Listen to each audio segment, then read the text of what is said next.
বড় ভাই, আব্বার তো গোসল করানো লাগবে, জানাজার সময় তো শেষ হয়ে যাচ্ছে। হে, কিসের গোসল রে?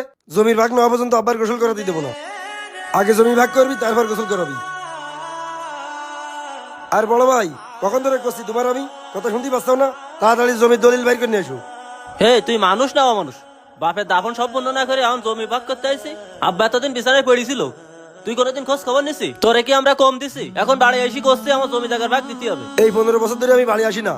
15 বছর ধরে তোমরা দুই ভাই জমির ভোগ করতে চাও। আমি কি কিছু বলেছি তোমাদের? আব্বা কত কষ্ট করি তোর পড়ালেখা করালে, পড়ালেখা শেষ করানি পরে অনেক কষ্ট করে টাকা পয়সা গুছানির পরে তো চাকরি ধরালে, চাকরি ধরানি পরে তুই কোনোদিন আব্বার খোঁজ খবরও নিছিনি।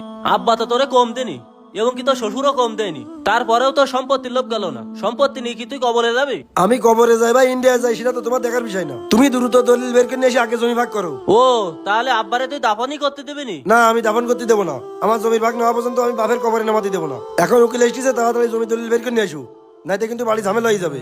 ভাই, জমি যদি তোমার লাগে তা আমার খানিকও তুমি নিয়ে নাও, তারপরেও বাপের দাফন করার ব্যবস্থা করো। তোর জমি নেবো কেন? আমি আমার ভাগেরটুকু বুঝি পারলেই আমার হচ্ছে।